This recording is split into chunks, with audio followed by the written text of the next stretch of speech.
Giuseppe, for the invitation. It's a pleasure to be here and to talk about a topic that's very dear to my heart, which is speaking skills and asynchronous lessons.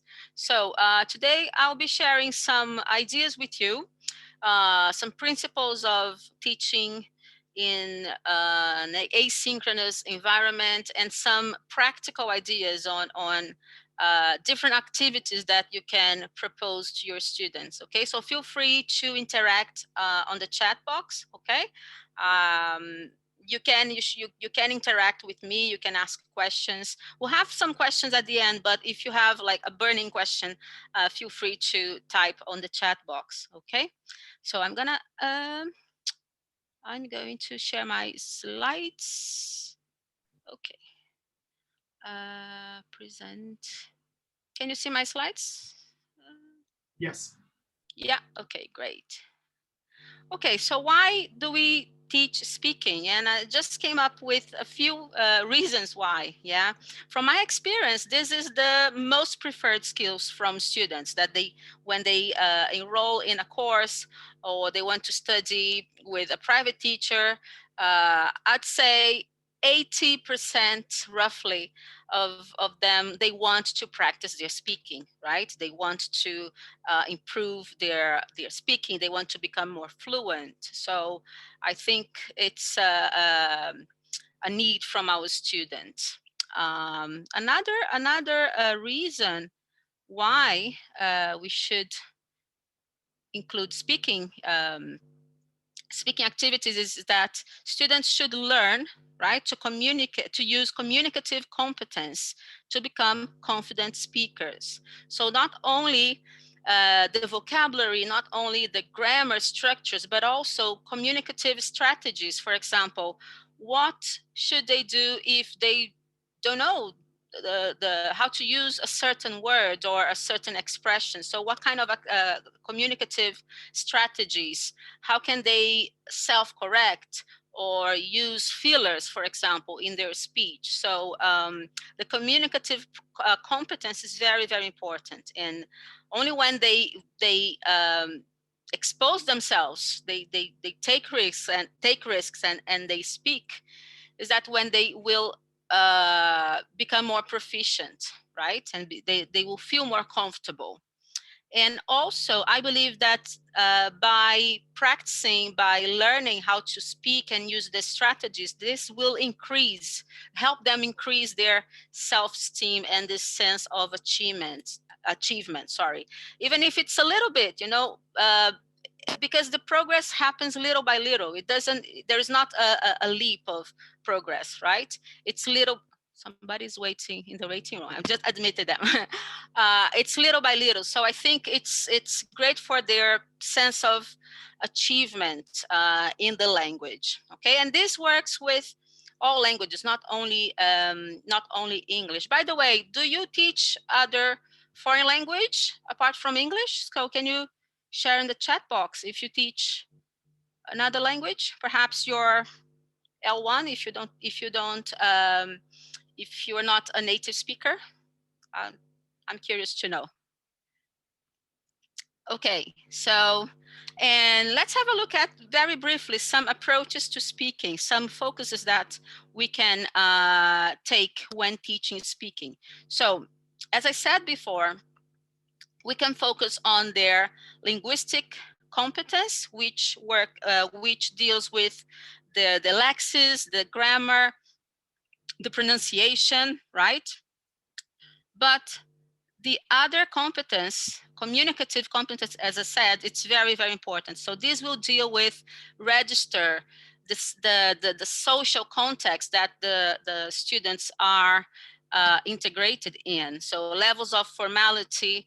If they are in a meeting, they will speak in a certain way, and if they are talking to their friends, it's completely different, right? So this is about register. And other things like politeness strategies as well. This has to do with the communicative competence, not too much with the linguistic competence. Okay. And also the discourse competence, which deals with cohesion and coherence. Yeah, I mean, okay, they can make full sentences, they can use grammatical structures accurately, but do their sentences make sense, right? So this is about cohesion and coherence. So, and this is when we talk about discourse as well. Okay, and also we should not forget to assess speaking, and there are different ways of assessing speaking. I'm not going to delve into that in this webinar because this is not about assessing. Okay, I'm just going to share some important features when we are assessing their speaking skills or speaking performance. Okay, so we should define the objectives very clearly. They should know what they are supposed to do. Are they supposed to, if they're doing a test or just a task, right? A test or a task? Are they, what should they do? Are they supposed to carry out a dialogue? Are they supposed to respond to a question? Are they supposed to come up with a monologue, for example? Okay, so you have to define the objectives clearly and set, and this has to do with the second item, set realistic goals. Um, you know very well that a beginner student has some limitations when speaking, right? So we have to set their set the standards according to their levels, right? Not too high, but not too low, right? So it has to be realistic for them. Otherwise, if it's not realistic, they may lose interest. They may feel demotivated, and this is what we don't want to happen, right? So I'm just admitting people. Okay, and feel free to interact. Okay, guys, let me see if you're writing something on the chat box. Ah, okay, teach Chinese, Spanish, oh, different, oh, Croatian as well. Okay, nice. Hebrew, okay, wonderful. I used to teach Portuguese for foreigners as well. Portuguese is my first language, but I have to say that it's not my favorite language to teach. I really like teaching English.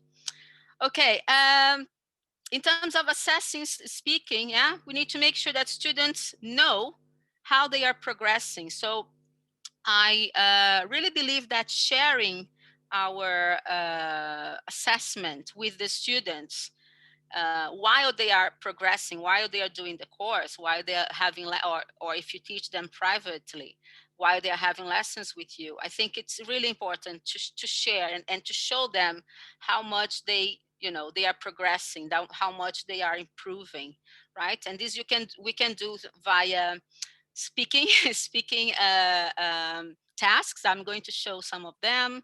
We can do through a portfolio, okay, a digital portfolio, or written tests as well. But I think it's really important to share this with our students, not keep it to ourselves, because our students they are the most important people, right? They want to know how well they are doing, and how how how we can help them improve. Okay, so yeah, I highly recommend that teachers share the assessment with them, assessment criteria, for example. And this has to do with the next one. Okay, provide a set of criteria for students to judge their own performance. So this is what we call like self-assessment.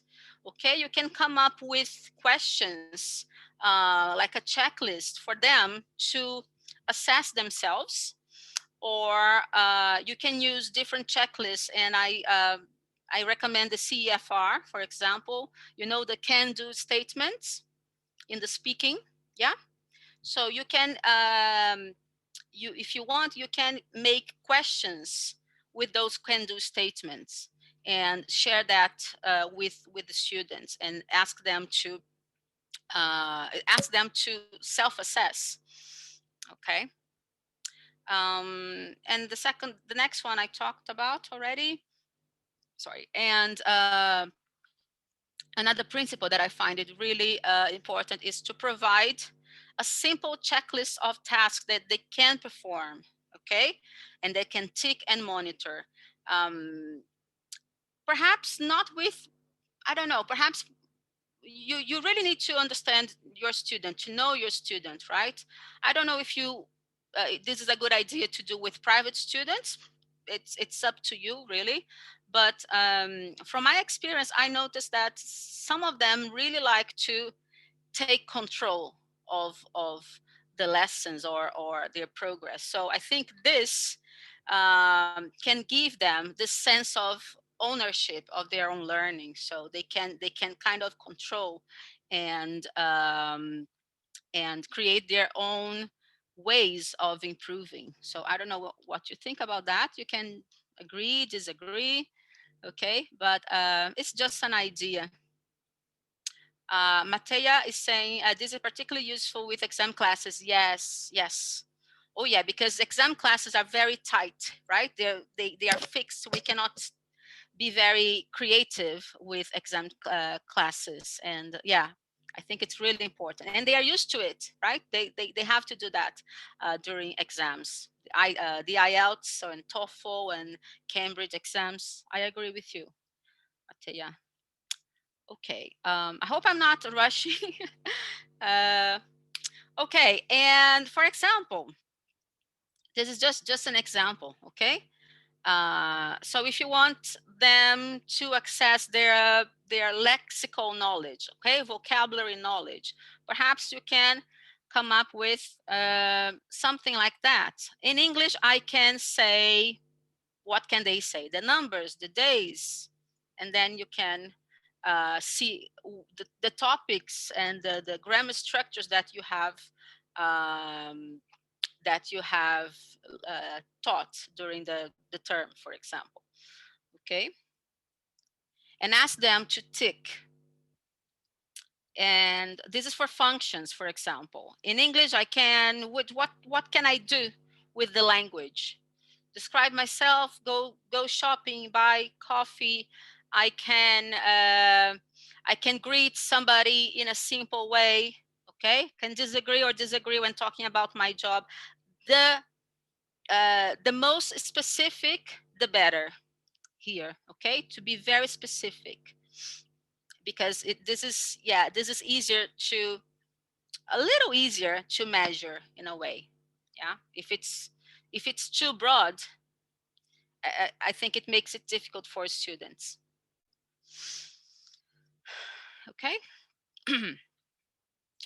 Right. And what about some principles for asynchronous speaking tasks and tasks in general? I would say in the asynchronous lesson. Um, this is first one is very, very important. Let students get familiarized with the tools. Okay. And I wouldn't suggest that you use too many tools in the lessons, okay? Because this can overwhelm students, and they have to learn how to use so many tools. I don't think that's a good idea. So keep it simple. Students like simplicity. Keep it simple, okay? For instance, with my private students, I use Zoom. They all know how to use Zoom.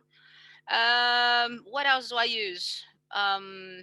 I use Google Jamboard sometimes, and I give them the remote, the control, and they can drag and drop the stick. Do you know Google Jamboard, right? Okay. And I try to use only 2 tools per lesson with students. I don't like to use too many tools. This is very confusing even for me, So let them get familiarized with the tools, because then they will be able to use the tools, to manipulate with the tools independently. So they won't need you, right? But if you give them too many tools to use, Google Jamboard, Teams, Whereby, and Zoom, blah, blah, blah. There's just too many poor students, okay? So I highly recommend that, we should keep it simple. Provide learners with input for speaking by activating their prior knowledge. So whichever speaking task you give them, okay, before they have to actually record a video or an audio or do something, give them this preparation time, okay, so preparation time, so they can activate their schemata, their prior knowledge, and use these ideas in their, in their speech, in their video or audio, okay. So this preparation or rehearsal time is quite important as well. Give clear instructions and be flexible. Be ready to be flexible. This is for all types of exercises, I would say, not only for speaking, but for listening, for reading. Keep it simple. Keep it, straightforward. For example, if you want them to record a video, okay, by answering a question, a prompt, keep the instructions simple, like with one clause, do this, full stop, then do that. Don't make it too complicated. All right. And use the language that they understand. This is very important too. Use language in the instructions that they will understand. So if they are A2 students, are you going to say that you are going to record um, a video using Zoom, and then you have to do this. If you, the student will give up. Okay, so make sure that the language is accessible to your students when you're giving instructions. And if you want, why not? If you speak their L1, why not giving the instructions in their L1? I don't see any problem in that. Okay, any problem. If they are beginners, if they are low intermediate, I think this is very, very helpful, because we are not testing them when we give instructions, right? We just want them to do something. Yeah, we want them to understand what they are supposed to do. So we're not testing them. Okay, so make it simpler to your students. Um, my other tip is to set up a communication channel. And by this, I mean, if you're going to use an LMS, a learning platform, for example, I've used as a teacher and student doing courses, like teaching courses myself, I've used Canva, which is really, really good. I've used Moodle, I think most of us, right? Moodle. I've used with my students Google Classroom, Edmodo. So find a communication channel with them that they feel comfortable with, they know how to use, and then you can post your tasks there. I know that some teachers just use WhatsApp, for example. Maybe if perhaps your students have some issues with internet, perhaps WhatsApp is a possible alternative. I don't like using WhatsApp with my students, but if it's the only if it's the only resource, yeah, it could be. Okay.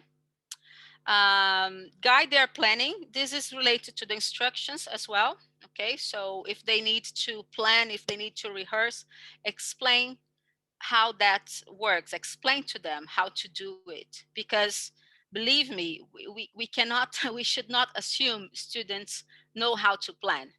Mm-mm. They might not know.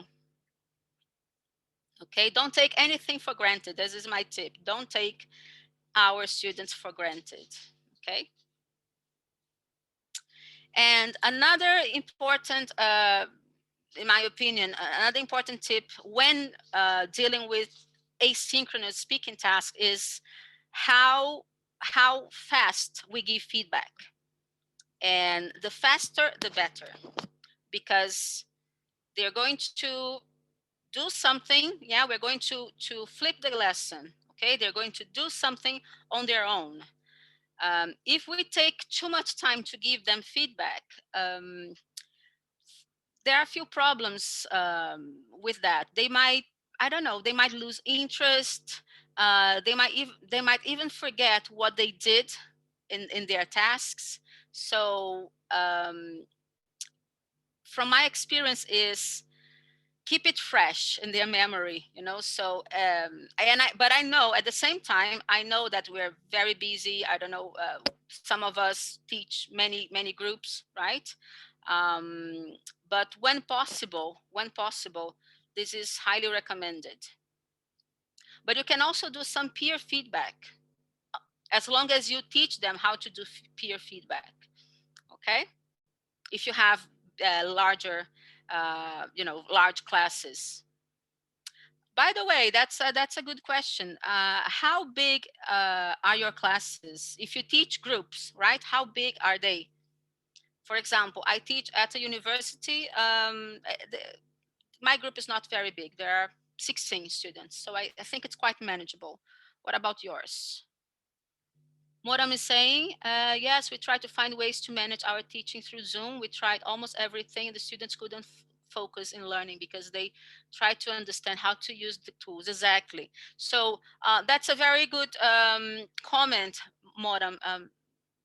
I apologize if I'm mispronouncing your name, It's but Mohan. Moham, okay. Thank you. Thank you. That's a very good point. And I want to say something about that. In the beginning of the classes, if you're teaching a group for a term or a semester or, you know, some months, I highly recommend that the first lessons, the first 2 or 3 lessons, you you do some tutorials. Okay, don't start straight away setting up tasks, but spend some time building this rapport with your students and explaining how the tools work. You may want to create your own videos with tutorials. You can use Zoom, you can use Screen-O-Matic, okay, and then you can explain to the students how to navigate those tools. But this is very important because this will save your time towards the, you know, during the term.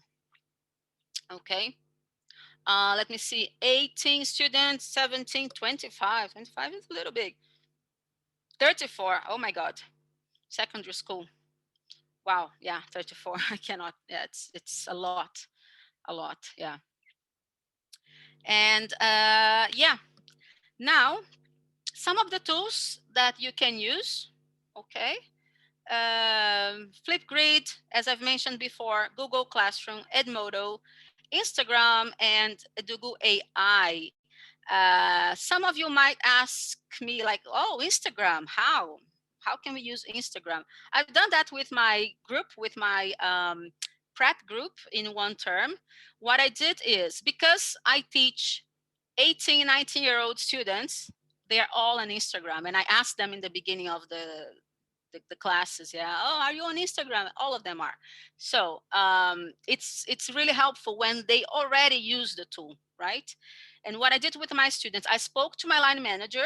If you teach at a school and if you teach young learners, you have to talk to your supervisor about that. Okay, so I spoke to my line manager to ask if it was okay for us to use an Instagram account for the group, and she said yes, great.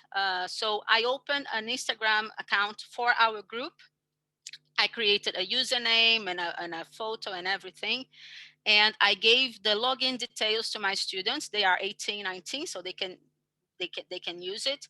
And every week I would set up different tasks, and they could post. I would set up challenges and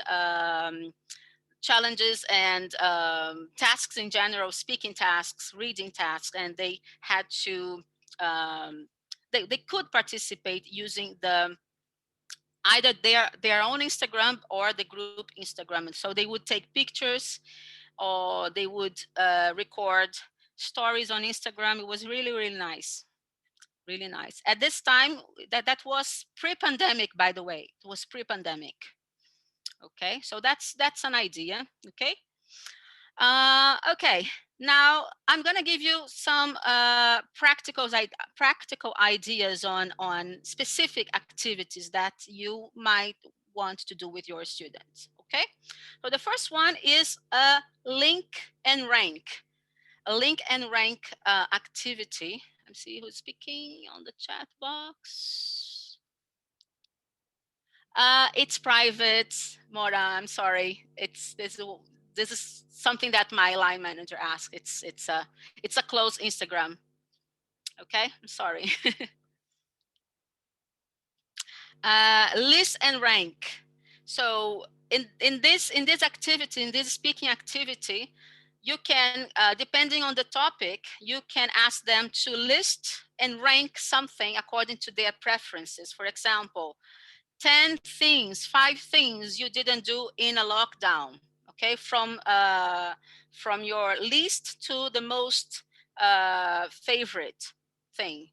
Okay, and then they have to explain. And how can they do that? You can ask them to record a video either on Edugo.AI or Instagram or Zoom and upload and send it to you. Okay. So this would be really nice for them to either record a video or an audio. I forgot to mention another tool for audio messages, apart from Edugo AI, is Vocaru. Vocaru, my pronoun, yeah, Vocaru. Okay. Let me see if I can show you from here. Okay. Um, and the other idea, I don't know if I'm still, because this is from last year. Uh,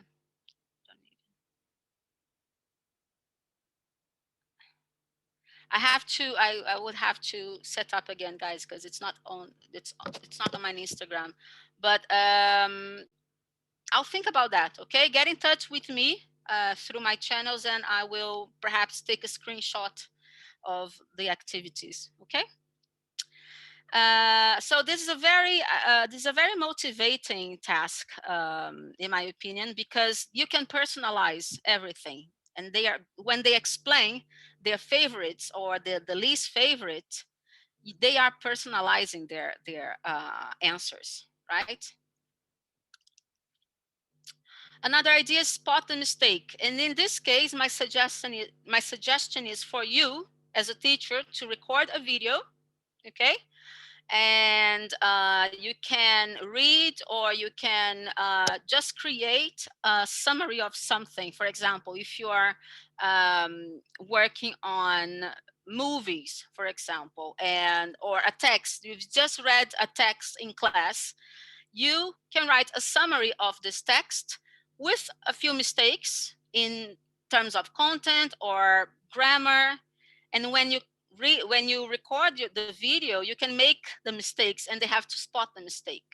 Okay. So, and they can reply to you via video. Yeah. Or they can reply via audio, for example. And to make it simpler to students, depending on their level, of course, the text, the summary that you choose, you have to grade it, but also the number of mistakes. So if they are advanced, perhaps you can make 10 mistakes. If they are beginners, perhaps only 3. So it's really up to you. Okay. Another idea is to create a dialogue script. This would be really, really nice if students can do it in pairs. So you explain to them they're going to meet on Zoom, or they can exchange WhatsApp numbers, and they can work together via audio, via video. But I think Zoom is great because they can, they can be like next to each other, acting out their roles. Okay, they can record and upload the video on Canva, um, Google Classroom. Am I? Is that should I rush a little bit, Giuseppe? No, no. Okay, okay. Sorry. It's okay. It's okay. Go. All right, all right. Um, we can also work on intonation. This is again would be you demonstrating. Okay, so making the model. You can do that. This is great on Edugo.AI. You can do that there, or again, Vocaroo, and you can demonstrate different types of feelings and work on intonation. Okay, with some sentences, and they have to imitate and record again. So this is really this is to focus on pronunciation, really. Okay. Picture-based activities. This is another classic. You can upload a picture, a controversial picture, or you can ask them to upload their own picture. Okay, a picture that perhaps they took when they traveled, or their favorite picture, and then you can ask them to describe this picture. Ask them questions about the picture, and they have to use the recording. Okay, to talk about the picture. So instead of writing, yeah, which perhaps it's not as interesting, they're going to describe the picture through video, through their voice. It's up to them. Okay. For example, now with the Olympics, you can select some pictures from the Olympics, from the athletes, and ask them to describe what happened before, what happened after. Okay. The idea 6 is to give a tutorial. So your students can give a tutorial. So imagine they are YouTubers and they're going to explain how something, how to do something. And again, this should be related to your lesson, right? If you are talking about technology, you perhaps can ask them, I want you to record a video and explain um, how to take a screenshot and send the screenshot to your friends. Okay, something as simple as that. Or how can you use a certain tool, and they have to explain on the video.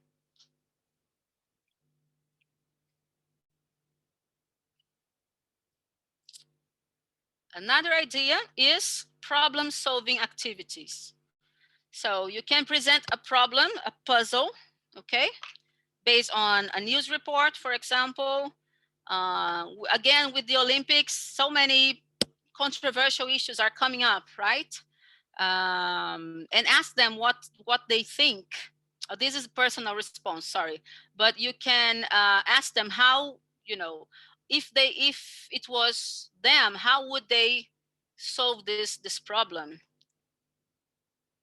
Okay, or if you teach business English and there is a task on the book, how to negotiate. You are trying to sell some goods to, to your client, but they are haggling. So how can you negotiate? What do you do? Okay, so you can throw the problem at them and they have to come up with a solution to that. And they can record. Again, they will record via video or just voice. And I think it can generate really spontaneous language, right?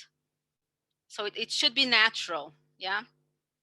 And then you can give feedback as well. That's very important too. As I said before, don't forget whenever your students send you something, yeah, don't forget to give them feedback. All right. And as I've mentioned before, personal response. Do you agree? Do you disagree? What do you think about that on various topics? Okay. Any questions so far? Let me see the chat box. Chat box. Chat box. Zoom is good for pair recordings. Yes, Evelyn. Yeah. My student did with computer games. What about computer games? How to use a computer game, Moram? The tutorial. A tutorial on how to set up a computer game, perhaps. Yeah. No, how to play a computer game. How to play They a did a computer game. walkthrough. Oh, that's really nice. Yeah, yeah. Plays the game Among Us. Right, right. Uh-huh. This would be great for me because I don't know how to play a computer game. Yeah, so it has to be like step by step, right? Yeah. No, Yeah. to look how the games look like and what you need to do and all the things. Yeah. Yeah. Great, great. Mateja said role plays with business English. Yes, work really well, right? Because they are simulating the real situations. Yeah, so they can rehearse. So it's really helpful. Okay, and we're going to give some examples now. Giuseppe, I think yeah, that was 40 minutes, right? It's fine. It's fine. It's fine. So, Yeah. do you want to wrap up here or? Yeah. No, actually, yeah, I finished here. I just wanted to show a few things. Perhaps I think you're going to show, right? For example, when you create your own video and you upload on Edugo, you can change. You can use the transcriptions as well. So this is really useful with beginners. And here for the speaking. This is great for repetition as well, and you can work on the pronunciation, for example, if you want to record a video, right? Yes. And yeah, okay, I can stop sharing now. Okay, thank you so much, Cecilia. Actually, Thank you, Giuseppe. a lot of really amazing activities, a lot of ideas, also for me. I'm glad. To create more activities in also in Edugo platform. So that's actually a lot of inspiration, and I'm really happy that you share all of this with us today. So I think there is a lot of value. My pleasure. My pleasure. So what I'm going to do right now is actually like take some some of your ideas and try to show with some practical applications, because I think that can be something that can be also valuable to show some example on how to use those activities. So what I'm going to do, I will share my screen so you guys actually can see the platform in action. Actually, this is the same platform that you guys registered for with the webinar, and so the idea is that then you guys are also being able to use those exercises inside the classroom, what we call a classroom, which is actually where you guys enroll for the webinar. I will show you actually the first step is how to create some of those activities inside the Edugo platform, and then also how the students can actually use those activities really easily inside the same platform. So the first step is actually like, right now I'm showing you the platform that is actually for learning English. Our platform supports many languages. As I saw, actually, you guys teach other languages beside English. So some of you teach Chinese or Portuguese or French, Spanish, and so our platform supports all those languages, but the one we're going to show you today is for English, obviously because English is the most popular language. So what I'm doing right now is I created before an activity, and I will show you a little bit how easy it's actually like to create this activity, and then we're going to see how you can customize the activity in order to generate all these different interaction with your students to keep them engaged and to test different parts of their speaking, the speaking production asynchronously. So right now here I created this simple lesson for a demo of today's webinar. So what I did is actually uploaded a video and then I extracted some key sentences such as this. Where did you grow up? So this actually is taken from the video. And here, as you can see, there is an English transcription that is created automatically by AI. And also there is an Italian transcription. The reason why is Italian because we created this demo platform to learn English from Italian, but these are, of course, can be customized according to a specific source language or like L1 of your student. So here, actually, what you can do is select some keywords. And here, basically, you have a different sequence of exercises that are created by this system. So those exercises can be actually customized. So right now, actually, we are doing mainly speaking exercises, but of course, we can create other kind of activities. But since today, actually, the topic of the webinar is to is focused on speaking. So we are going to show you all these activities that are focused on the speaking section. So those activities here are simply like listen to the video and repeat. So you need to listen. Is this city quite different to that city? And here the student can actually like repeat what the teacher said, and you know, the system will give a feedback on the production. I will show you later. And also here we have other kind of activities. For example, as Cecilia mentioned, it can be like, for example, have an image and then the student needs to describe the image, right? Or even like you can put some text and the student needs to, you know, for example, you can ask a question, the student needs to answer the question. Right, and you can also add the new activities. And actually, here we have a huge sequence of activities that can be generated by our system. Like we can create a lot of those activities. For example, send an image for the touched file, or send an audio for the audio. For example, this one we didn't generate, but for example, the teacher here can record an audio, and then the student needs to reply with another audio. Right, so this kind of interaction can be also created easily and can be embedded inside this lesson. And so I will actually save this lesson, and I will show you actually how the student can see that from actually the student perspective. So, and this actually is something you guys can do as well. So I will challenge you, if you are inside the webinar platform, you can go actually in the inside the classroom, the curriculum section, and actually here you can find developing speaking skill is a course, and there is the first lesson is speaking. So by clicking actually on speaking, you're going to be able to enter inside the lesson, and inside this lesson you can find like a video. Small talk is an incredibly important function of. So here the student actually can watch the video, right? So can have some instruction, and then actually can jump on the speaking section. And actually the student here can, as I said, like can repeat what the teacher said. What do you like to do in your spare time? And then actually by having this AI system embedded in the platform, the student can actually practice. The student can actually practice is speaking using actually like the system inside the platform. And there are also like other kind of activities that are, as I show you right now, is actually the student needs to record the voice. And of course, this kind of activity, actually the AI cannot give automatic feedback, simply because the production is so big. Like the students can actually say whatever he wants on top of the picture. So we also created a system where the teacher can actually give feedback on the student production, right? So let's see actually who is actually doing this lesson.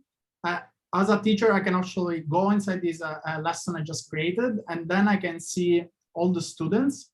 And I can see actually some of the students are in progress, means that they are actually working on these activities, right? So those 50 students are you guys that are registering the webinar. So this actually can be used also for managing big groups, right? Like imagine like 50 students in the same classroom, and the teacher really easily can go and check actually what is the progress of the student. For example, I can go on Nicole, and I can check, for the speaking, how many she completed, and also what are the right answers that she actually gave, what are the wrong answers, so I can filter them. And this way, actually, I can have a really organized way to actually check what's happening inside my classroom, right? Another way I can do is also like marking those activities, those production activities that the AI cannot mark automatically. For example, I can click here in the mark, and here I can listen what the student production has been like. And so. Okay, so in this image, I see two businessmen. Probably they are shaking hands. Okay. So basically, I can replay what the student actually said and then actually give a score and a feedback. And these actually will be sent automatically to the student, and this will be recorded in the history of the student performance, basically. So these are a way to collect all these kind of like production activities in a kind of like a unified database, where actually you can go and check what has been each student performance, also what has been the class performance as a whole. So these are how the system works for asynchronous activities. I'm really happy actually today to listen to a lot of ideas from Cecilia, because our system, one of the core elements of our system, that is really flexible in a way that we can generate new kind of activities by combining those elements, right? So for example, you can watch a video and then describe what you saw in the video. You can upload a picture and describe what is the picture. So like you can actually create different combination of activities. And usually at Edugo, we work with language schools in order to really customize what are the kind of activities that the school would like to use, right? Because the main problem that happening right now is that we are moving from offline to online learning, and most of the time those kind of like in-class activities are really difficult to replicate in those online tools.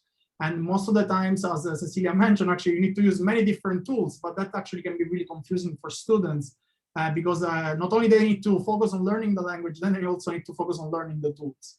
So what is the core of Edugo is actually we try to create a system where actually we can get those requirements from teachers and schools and try to actually build these kind of activities all in one system. So this is actually really useful because it simplifies the user experience from the student side, and also make the collection of the data about what is the student's performance all in the same place. Because one of the problems that we got, like the schools and teachers that give us always this kind of feedback is like, okay, we collect all this data about the students, but then all over the places, and it's really difficult to then assess what has been the student progress over time, because we don't have all this information that might be really, really useful in order to give more personalized feedback to students. And I also, when I was listening to Cecilia's presentation, I actually got remind me of a challenge we did at Edugo in order to perform speaking activities. And I will show you actually this, like 1 year ago, we had an app to learn Mandarin, right? So we were actually like having many students learning Chinese with our software. And actually we created a challenge. We call it the 15 days challenge. So what actually the students have to do is upload a video of themselves, doing a presentation. And actually we targeted startup founders in China, right? So there were people like they have their own company and they would like to learn how to pitch the company in Chinese, right? So what actually was the activity was that they record the video themselves. The Netherlands may be a small country, but so those are the students actually recording the video in English, and then what the teacher was doing is analyzing the pitch and then creating content in our software that is really flexible because you can customize all the content. And in 15 days, they were able to do exactly the same pitch but in English, in Chinese. So they were actually like defining what is the objective, and by using actually this flexible tool for content creation, the students were going every day in the app, practicing all these those speaking exercises. And at the end, they were able to pitch in Chinese, which. 大家好，我是苏建的创始人阿诺。苏建是一家位于上海的多媒体。Okay, so I think it was a really good example on how you can actually customize content according to a specific student, and creating those kind of like speaking activities are really relevant for each student. So I just wanted to bring this example up because I think it was we use some of those like tools to really personalize the experience for students. So I think actually right now we can actually open up the Q&A, and so I see some messages in the chat room. So Chris Farrell, that looks great. Giuseppe, thank you, Chris. I'm so happy to see you online and join our webinar today. Every looks quite practical. Mateja, this looks amazing, really useful. Jessica, nice. Thank you so much, guys, for the positive feedback. I really appreciate a lot that you guys find useful this tool. I would like actually to ask you, how would you use those kind of tools in your classroom? Is there some ideas or new ideas that you guys had, or there is some questions that you want to ask to me or to Cecilia? If you have any questions or comments, please raise your hand, and then you can speak. You can unmute yourself and ask the question.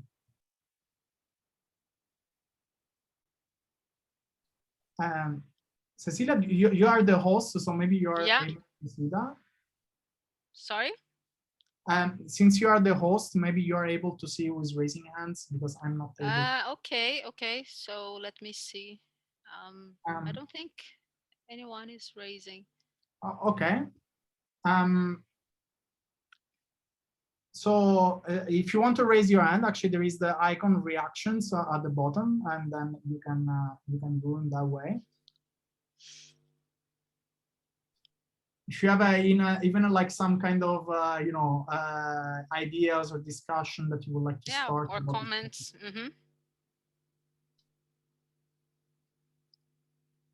Have you tried any of those? I mean, have you done any of those activities before, or you tweak it a little bit?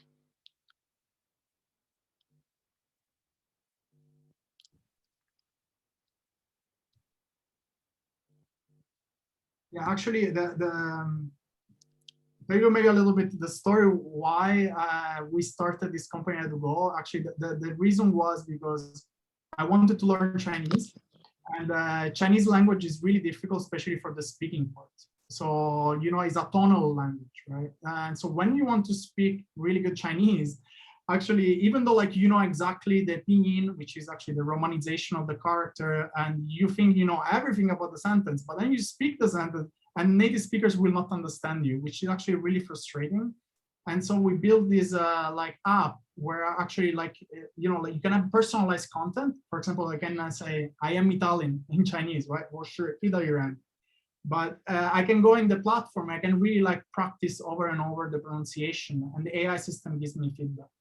And I think that as a student, that was like a game changer for me, because I could, get constant feedback without bothering my teacher or bothering like native speakers. I can practice over and over like the sound that I was pronouncing. That actually was really important. It encourages them to become more autonomous, right? Autonomous learners. Exactly. Also because I think in order to perform really good speaking activities in a foreign language, you need to actually train your muscles. Definitely, yes. And these are really interesting because I think speaking is not like other kind of learning other kind of parts of the language. But speaking is more like learning how to play tennis, right? It's something that requires like your muscles need to be to adapt, and so you need to repetition is really, really important. And so I repeated so many times that actually after a while, by getting those feedback, it gets kind of natural for me to pronounce correctly the words. So I think that is really important to have like kind of a synchronous tool that can help you with that. Because once you are in a classroom, the teacher cannot spend like hours and hours by giving feedback, right? But the AI is always there, is always available, and so that actually is really. It's something that they can control, right? It's something that the students themselves can control. Absolutely. Yeah. So this is really powerful. Mateja is saying reduces level of language anxiety for sure. Yeah. Okay. That's actually a really good point. Yeah, because actually when you try to speak a foreign language, you're always like really scared at the beginning to make mistakes. Yeah. And you know, with you know, AI or like with the software, actually this anxiety goes away because no one is judging you. Mm-hmm. Yeah, so I think that's also like a really important part. What I believe is actually the best is to have a combination of having like a real teacher and real talking to real people, and also integrate that with some kind of personalized tool. I think if you manage to combine those two elements together, then you get like the perfect combination. Because also AI is not right now so advanced in order to have like natural conversation or to, you know, perform like kind of pragmatics, right? Like to this kind of negotiation of meaning is really important when you want to actually learn communication. Okay, Moran is actually raising her hand, so you can. Oh, sorry, I missed that. No, it was just right now. I did it. Okay, so I see with my students, they are EFL students as well, that they know how to write, they love writing, but when they need to speak, they're struggling and scared of it. And I'm also not a native speaker. and why is that? Because when they're writing, I try to correct them and to be precise and very, there are very strict rules, but when they're speaking, I want it to be fluent, but they can't understand that in order to be fluent, you need to make mistakes first.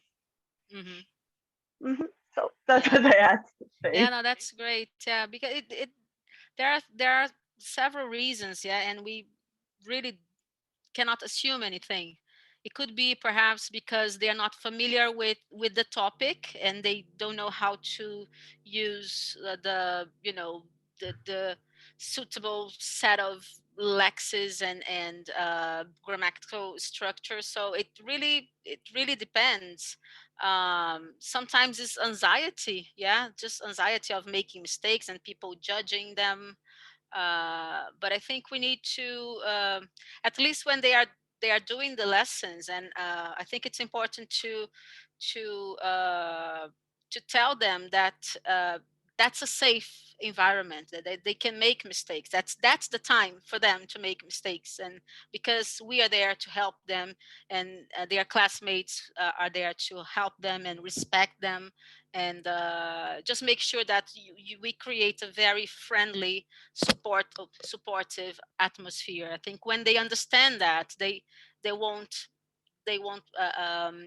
be afraid of making mistakes. But it's important for us to be patient as well, and to understand their own their own process. Yeah, this may take some time until they feel comfortable, until they feel comfortable with us and with this new environment. Yeah.